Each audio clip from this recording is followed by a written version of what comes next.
کیا کہا ہے؟ اتقوا اللہ کا تقوی اختیار کرو.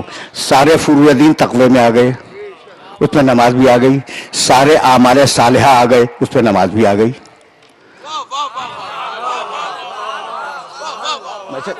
میسج پہنچ گیا؟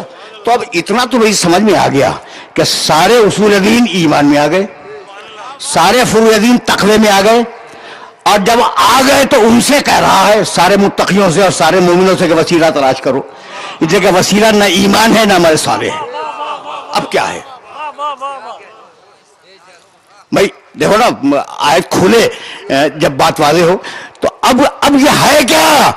تو اب وسیلے کے معنی اگر دیکھ لو تو پھر وسیلہ سمجھ میں آئے گا.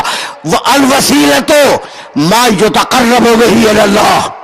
وسیلہ اسے کہتے ہیں کہ جو اللہ سے قریب کر دے. اب جو بھی ہو،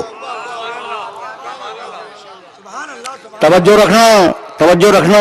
اس لیے کہ میں اس مرحلے پہ لے آیا ہوں. ظاہر ہے کہ اب دامن وقت سمٹ گیا ہے نا، اور میرے پاس وقت نہیں ہے. میں نے ایک مثال دی تھی مولانا، آپ اس مجلس میں تشریف فرما نہیں تھے. میں نے ایک مثال دی تھی اور اس مثال کو دہرا رہا ہوں.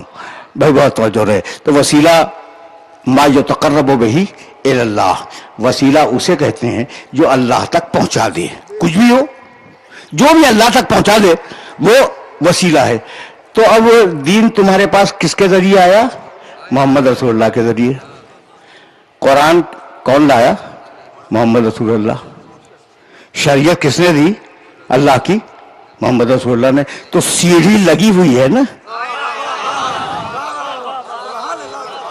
میں نے کیا کہا تھا کہ بھائی جو سیڑھی اوپر سے نیچے آنے کے لیے کام آئے گی، وہی سیڑھی نیچے سے اوپر جانے کے لیے کام آئے گی. اب میں اتنا عقل مند تو نہیں ہوں کہ اوپر سے نیچے جو چیز آ رہی ہے اسے دیکھ رہا ہوں اور اپنے جانے کے لیے ایک نئی سیڑھی لگا لوں. میں نہیں کر سکتا، مگر ملا یہی کر رہا ہے.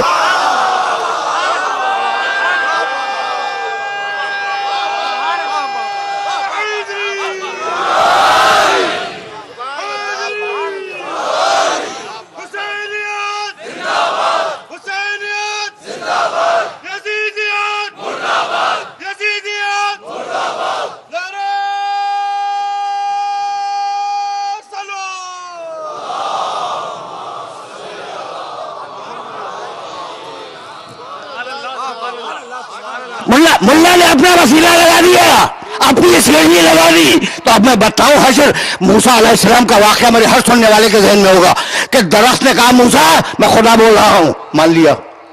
اور اسی موسیٰ کی امت میں سامری نے گائے کا بچڑا بنایا.